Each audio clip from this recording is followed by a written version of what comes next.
देखिए last class में SN1 of RX, SN2 of RX ये सब कवर हो गया था ना।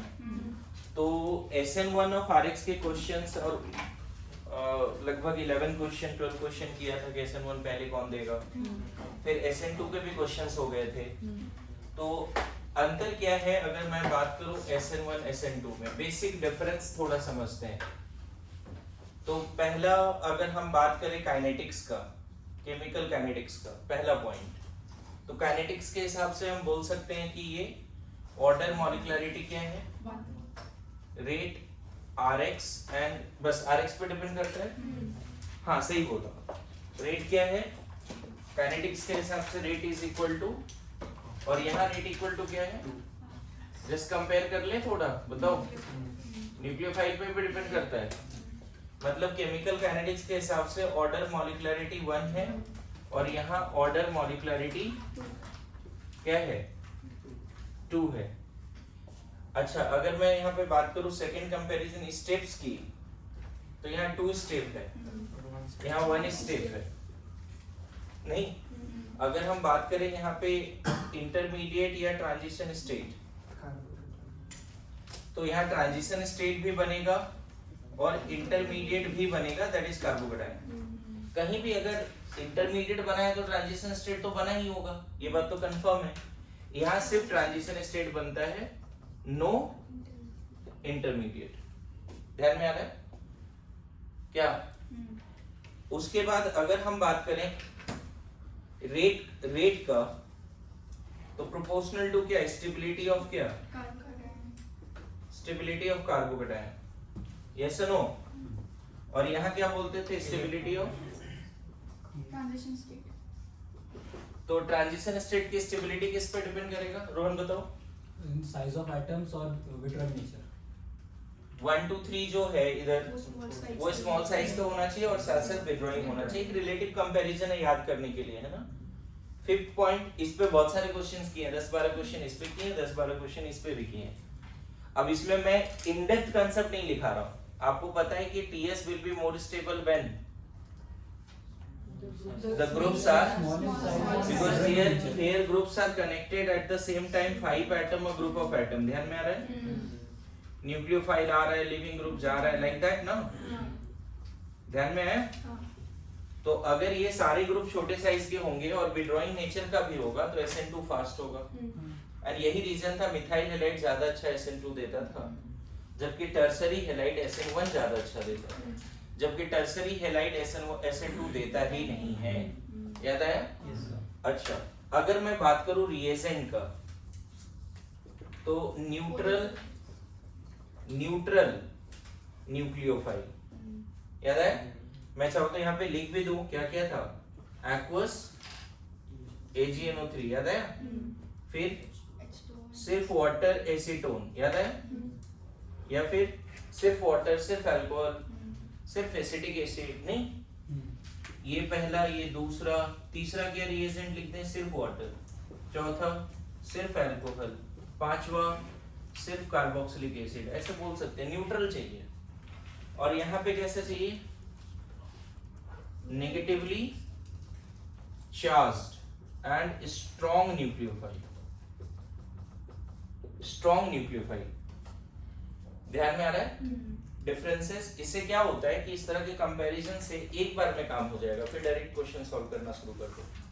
लेकिन यहाँ पे थोड़ा सा और डिटेल में लिखना है कि जैसे यहाँ पे निखिल ने उस दिन बताया कि फर्स्ट स्टेप में जो कार्बोकेटायन बनता है उसकी स्टेबिलिटी के हिसाब से डिसाइड करो।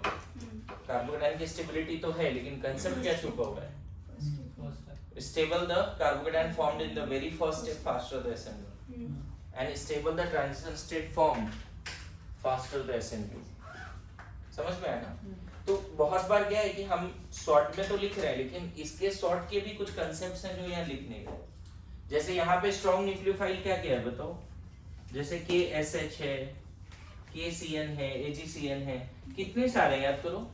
नेगेटिवली चार्ज्ड RO माइनस है, I माइनस है, NaI एसीटोन है। ध्यान में आ रहा है? बोलो, NaI एसीटोन है ना। मैं तो चाहूंगा यहाँ पे maximum negatively charge nucleophile SN2 करा सकता है, जिसमें जो एक ओवरऑल एक्सपेरिमेंटल ऑर्डर का भी लिखा था वो यहाँ रख सकता है। Good to go? बोलो, मेरे साथ लिख रहे हो?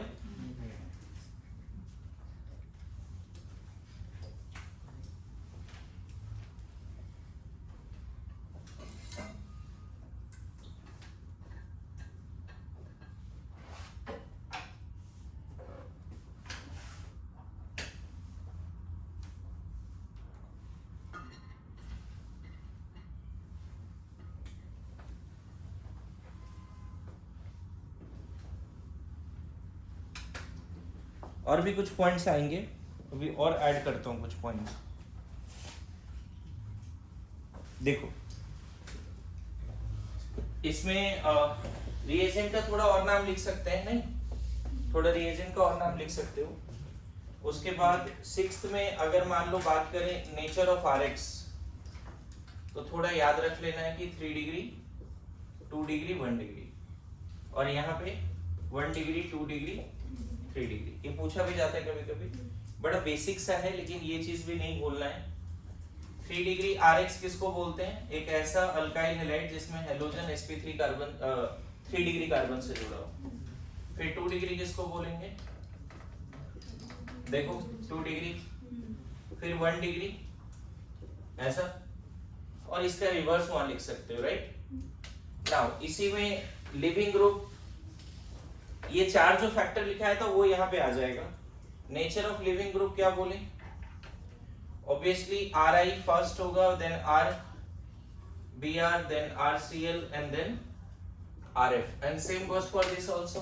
Better the leaving group, but faster the SN1 as well as SN2। ध्यान में आ रहा है? नाउ अगर मैं बात करूं सॉल्वेंट पे, तो आपको पता है पोलर प्रोटिक सॉल्वेंट चाहिए SN1 के लिए, और इसके लिए जनरली पोलर ए प्रोटिक चाहिए। नहीं, मैं बताऊं, इस तरह से अगर तुम लिखते हो तो डिफरेंसेस तो कम से कम मान के चलो 15-16 तक भी जा सकते हैं, लेकिन रेस्ट ऑफ द डिफरेंसेस है ना, बहुत अगर एडवांस लेवल का क्वेश्चन सॉल्व करना है तो जरूरत है, नॉर्मल क्वेश्चंस के लिए तो बिल्कुल जरूरत नहीं। अगर इतना याद रखा इससे बन जाते हैं क्वेश्चंस, समझ गए? तो चलो इससे ज्यादा नहीं लिखता, इतना काफी होगा। ओके, नाउ क्वेश्चंस के थ्रू समझते हैं। जब इतना तुम्हारे पास कंपैरिजन है तो तुम खुद डिसाइड करो। एक क्वेश्चन देता हूं, क्या बनना चाहिए इस क्वेश्चन में? मान लो यहाँ Br है और यहाँ एक्वस AgNO3 है, और यहाँ पे KSH है मान लो, या NaOH है। KSH ही मानो, चलो बताओ, या ऊपर में H2S लिखते हैं, नीचे KS लिखते, KHS लिखते हैं, ऊपर H2S लिखते हैं, ऐसा भी कर सकते थे, लेकिन चलो ये एकदम क्लियर कट बता रहा हूं कि चलो दोनों का आंसर लिख दो। क्या होना चाहिए बताइए जल्दी।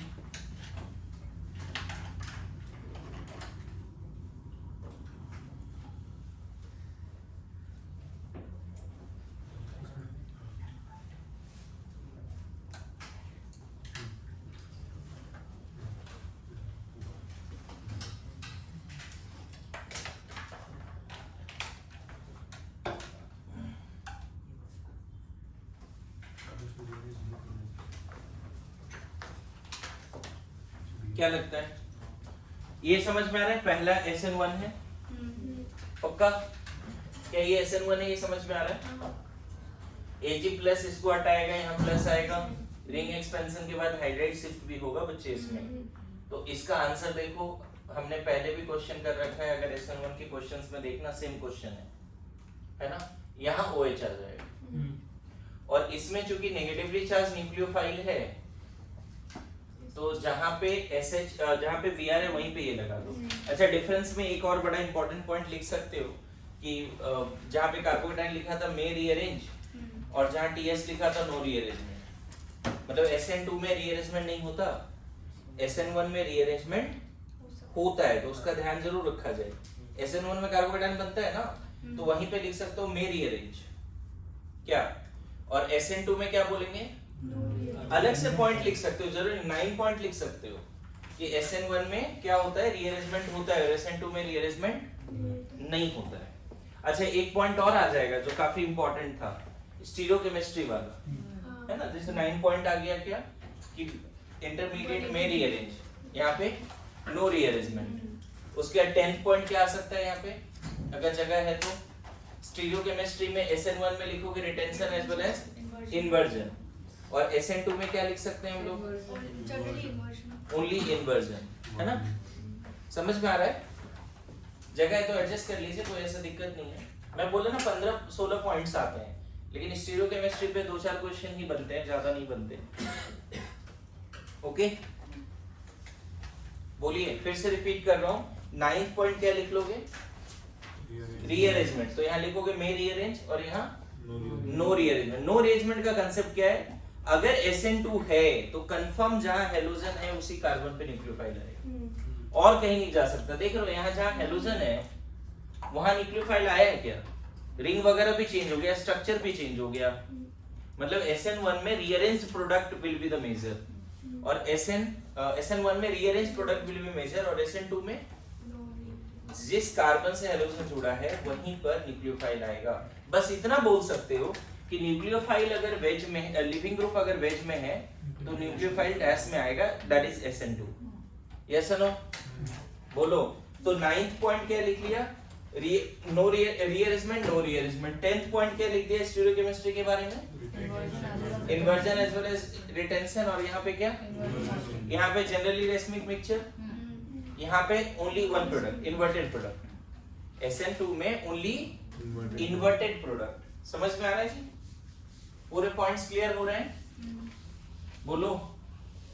देखो आज का क्लास बहुत इफेक्टिव बनाना पड़ेगा, हो सकता है कि सैटरडे आपका क्लास ना रहे, स्टडी लीव जैसा कुछ कंसेप्ट है अभी, तो देखते हैं। यहाँ पे समझ गए तो पूरा अच्छे से पढ़ते हैं, ओके।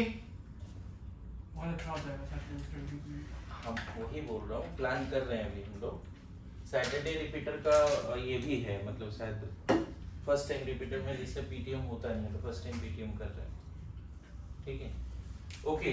इसमें देखो एक चीज और, अगर मान लेते हैं ऐसा है,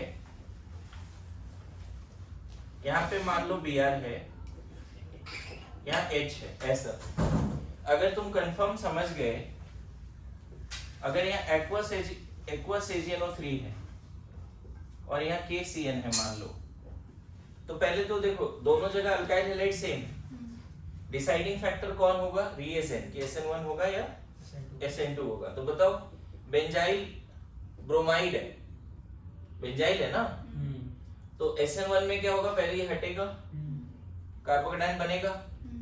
तो पता है यहाँ पे आपको क्या प्रोडक्ट लिखना पड़ेगा, अभी स्टीरियोकेमिस्ट्री वाले क्वेश्चन दिया मैंने, यहाँ जो डैश, यहाँ जो Br वेज में है तो तुम OH डैश में और इसको वेज में कर सकते हो, समझे, retention as well as inversion, यहाँ 2 प्रोडक्ट लिखो। क्लियर हो रहा है क्या बोल रहा हूँ, देखो, और जहां Br है वहीं पर OH भी ला सकते हो, दिख रहा है क्या बोला, retention as well as inversion. चीजें आइडिया लगी, क्योंकि ऐसा क्यों हुआ यहाँ पे बता सकते हो, यहाँ पे एक कार्बोकेटाइन बना, कौन सा कार्बोकेटाइन बना बच्चे, ये वाला कार्बोकेटाइन बना, बोलो, बना ना, ये इंटरमीडिएट बना और रीअरेंज भी नहीं होगा, लेकिन आपको पता है कि इस इंटरमीडिएट में जो वाटर है उसका lone pair above the plane, below the plane attack कर सकते हैं। इसीलिए देखो, वेज में Br है तो वेज में हम OH दिखाए रिटेंशन, और वेज में Br है तो डैश में OH दिखाए इन्वर्जन। ये इन्वर्टेड है, ये रिटेंटेड है। मैंने क्या बोला, कुछ नहीं मेंशन है तो थोड़ा सा ज्यादा क्या बोलेंगे, इन्वर्टेड या रिटेंटेड, इन्वर्टेड स्लाइटली। लेकिन इसमें पता है क्या, सिर्फ एक प्रोडक्ट लिखोगे एंड उसमें ऐसा दिखा दोगे कि यहाँ H आ चुका है और यहाँ पे CN आ चुका है, ओनली वन प्रोडक्ट दिखा, बोलिए। पता है वो जो मैंने 10 तक डिफरेंस लिखा उसमें 11 डिफरेंस ग्राफ भी दिखा सकते थे, वो जो 10 डिफरेंस लिखा ना उसमें 11th डिफरेंस क्या ग्राफ भी दिखा सकते थे कि SN1 में जिगजैग कैसे चलेगा और SN2 में बस ऐसे चलेगी। सर एक्चुअली ग्राफ में SN2 के तो एक फिक्स ग्राफ ही रहेगा जिसमें बस एक ही ये हाँ, आएगा, ठीक है? बिल्कुल। पर SN1 का वेरिएबल आ सकता है ना ग्राफ आ में? सकता है, लेकिन एक इंटरमीडिएट जरूर दिखाओ एक तो मिनिमम। डेफिनेटली रहेगा मिनिमम, बट एक से ज्यादा भी हो सकता है, बिल्कुल बिल्कुल सही बोल रहे हो। जैसे इसका अगर कोई ग्राफ बनाना चाहे, बताओ ये फर्स्ट रिएक्शन का ग्राफ बना के बता सकते हो, potential energy versus progress of reaction. ये जो पहला रिएक्शन दिख रहा है उसका ग्राफ बता सकते हैं क्या? Potential energy versus progress of reaction.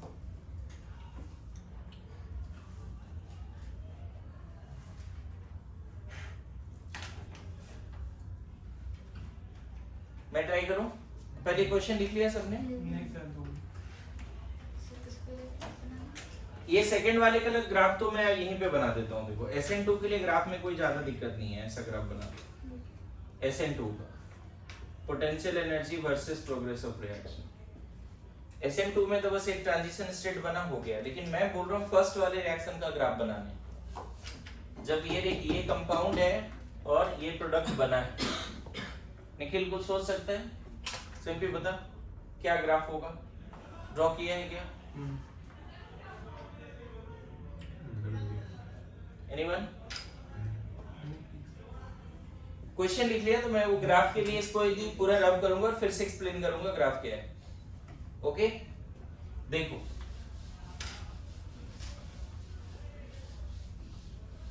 Now see है, ये जो क्वेश्चन है स्टीरियोकेमिस्ट्री का जरूरत नहीं पड़ेगा इस क्वेश्चन के लिए, है ना? ये है और इसको हमने किससे पास करा है बच्चे? Aqueous AgNO3। क्या प्रोडक्ट लिख दिया मैंने? यहाँ OH और यहाँ ऑब्वियसली DL मिक्सचर लिखा है, राइट? वो मैं स्टीरियोकेमिस्ट्री में नहीं दिखा रहा हूँ। चलेगा यहाँ तक? बोलो। अब देखो इनडायरेक्ट पाथवे क्या है इसका, सब लोग ध्यान दीजिए। सबसे पहले क्या होगा, Ag प्लस आया और AgBr प्रेसिपिटेट कर गया, ठीक है? यहां तक समझ रहे हैं? क्या बन जाएगा यहाँ पे?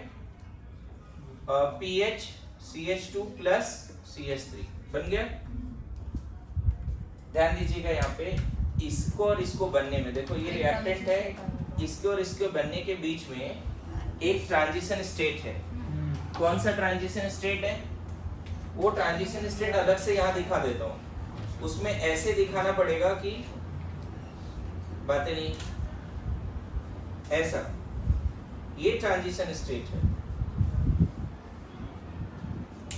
Ag plus and Br minus के बीच में बॉन्ड बन रहा है और कार्बन और Br का बॉन्ड टूट रहा है। Ag प्लस एंड Br के बीच में बॉन्ड बन रहा है, ये बॉन्ड टूट रहा है, ये TS1 है। चलेगा यहाँ तक? अच्छा यार, रीअरेंजमेंट की फैसिलिटी तो है नहीं। अब इस पे कौन अटैक करने वाला है? वाटर का लोन पेयर, वाटर का लोन पेयर। इसका ये स्पीड कम करो। वाटर का लोन पेयर अटैक करने वाला है। क्या बनने वाला है बताओगे कोई? एनीवन? पीएच, बात समझना, ये प्लस यहां पहुंच जाएगा। ये ना, ये बच्चे इंटरमीडिएट 1 है और ये इंटरमीडिएट 2 है। यहीं पे गलती करते हैं लोग। ये इंटरमीडिएट 2 है। C plus and O plus full fledged plus हो किसी पे भी, चाहे कार्बन पे हो या ऑक्सीजन पे हो, इंटरमीडिएट कहलाता है। मेरी बात समझ रहे हो? मतलब पता है, इन दोनों के बीच में भी एक TS है। कौन सा TS है ना? देखो ये TS वाला पाथ है, ये एक्चुअल पाथ है, ये TS वाला पाथ है। यहाँ पे TS कौन सा दिखाओगे? कि यहाँ बॉन्ड बन रहा है किसके बीच में?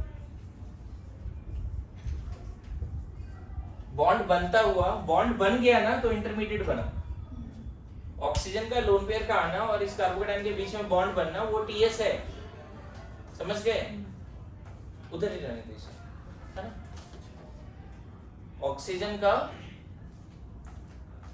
ऑक्सीजन का लोन पेयर आना कार्बोकेटाइन की तरफ, पार्शियल बॉन्ड बनना, ये TS है। याद है? क्लियर है? अब देख फिर से, अब ये प्रोडक्ट बनेगा। प्रोडक्ट कैसे बनेगा? ये हटके, मतलब H प्लस हटा, यहाँ पे क्या दिखाना पड़ेगा? कि H प्लस हटा। अब H प्लस हटना वो भी एक TS को बताएगा। कैसे बनेगा वो टीएस? देखो TH CH CH3 OH और यहाँ पार्शियल बॉन्ड दिखाओ, समझे? ओवरऑल +1। ये TS3 है। इसका भी पूरा प्लस चार्ज आना चाहिए। हाँ मतलब ओवरऑल प्लस दिखा दो, कोई दिक्कत नहीं है। समझ में आ रहा है? ध्यान रखना ये ब्लू वाला एक्चुअल में स्टेप है। ये स्टेप के बीच में एक टीएस, इस स्टेप के बीच में एक टीएस और ये स्टेप के बीच में एक टीएस। 3 टीएस है, 2 इंटरमीडिएट है। तो मैंने देखा कुछ लोगों का ग्राफ बनाया तो था बट वो ग्राफ गलत था। सिर्फ एक इंटरमीडिएट यहाँ नहीं बना है, 2 इंटरमीडिएट बना है और उसके हिसाब से ग्राफ बनाइए आप लोग। ये क्वेश्चन आ गया तो गलत टिक करके आ सकते हो, क्योंकि बहुत लोगों को आदत नहीं होता है कि O+ को इंटरमीडिएट बने। समझ में आया? देखो ये इंटरमीडिएट 1 है जो यहाँ पे दिखेगा, इंटरमीडिएट 1, ये इंटरमीडिएट 2 है, एंड TS1 ये है TS2 एंड उधर TS3। TS1 TS2 TS3, potential energy versus progress of reaction. समझ में आ रहा है? और पता है एक चीज, गलती से अगर यहाँ एक रीअरेंजमेंट भी आ जाता तो एक और ऐसा चलता, लेकिन अच्छी बात है कि यहाँ जो कार्बोकेटायन बना वो रीअरेंज नहीं हुआ। ऐसे इससे पहले जो इक्वेशन किया था उसमें 2 बार रीअरेंजमेंट था, अगर ध्यान दिया जाए तो आपको, रिंग एक्सपेंशन एंड फिर हाइड्राइड सीट से। तो उसका ग्राफ भी थोड़ा सोचना, होमवर्क देता हूँ। कौन से वाले क्वेश्चन का? ये क्वेश्चन का। ये क्वेश्चन अभी दिया था ना यहाँ पे, तो इसका ग्राफ सोचिएगा।